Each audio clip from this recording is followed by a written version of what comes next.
মিথ্যা কথা বলেছেন।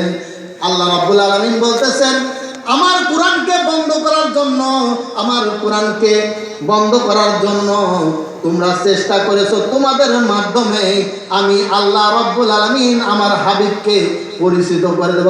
সুবহানাল্লাহ।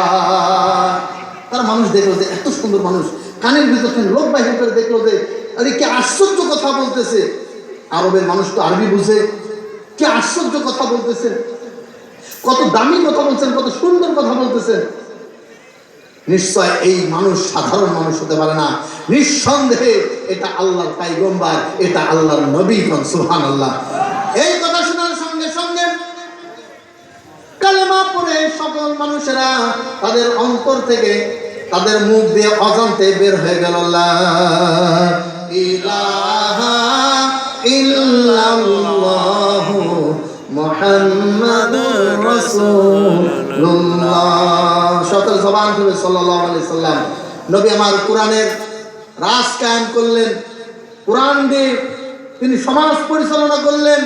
অসভ্য বর্বরতা মানুষগুলো, জাহেল মানুষরা কোরআনের কথা শোনার পরে তারা কোরআনের ছায়াতলে আসলেন এবং কোরআন দিয়ে আল্লাহ নবী একটা জাহেল সমাজকে পরিবর্তন করতে সম্ভব হলেন। সুবহানাল্লাহ। সুন্দর একটা সমাজ তিনি উপহার দিলেন। কত সুন্দর একটা সমাজ উপহার দিলেন দেখেন। মানুষ যখন ঘুমিয়ে যাইতেন, আল্লাহ রসুলের ওফাত হয়ে গেলেন, তিনি দুনিয়া থেকে বিদায় নিয়ে চলে গেলেন। আবু বকর সিদ্দিক রাদিয়াল্লাহু তাআলা জামানা আসলেন, খলিফাতুল মুসলিমিনের জামানা আসলেন। খলিফাতুল মুসলিমিন এমন একটা রাষ্ট্রপ্রধান ব্যক্তি ছিলেন, তিনি সমস্ত মানুষেরা যখন তার রাজ্যের ভিতরে ঘুমাই যেতেন, তিনি দাঁড়ে দাঁড়ে, তিনি মানুষের দাঁড়ে দাঁড়ে খোঁজ খবর নিতেন। সুবহানাল্লাহ।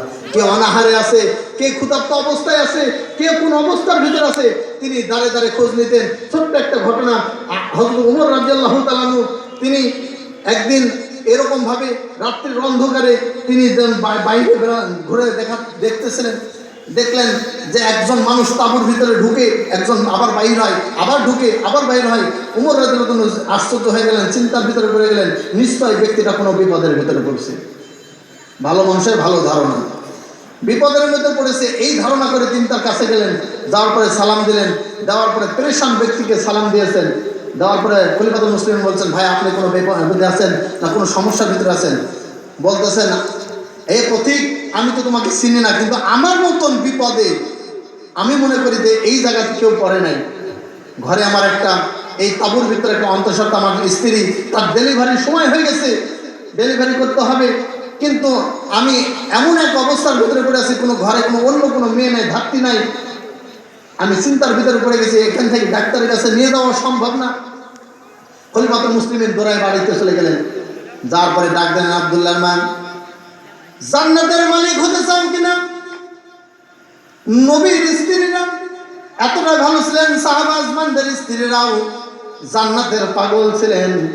যখনই স্বামী বলেছেন হ্যাঁ জান্নাতের মালিক হতে চাই, বলে তাড়াতাড়ি কিছু নেকড়া আগুন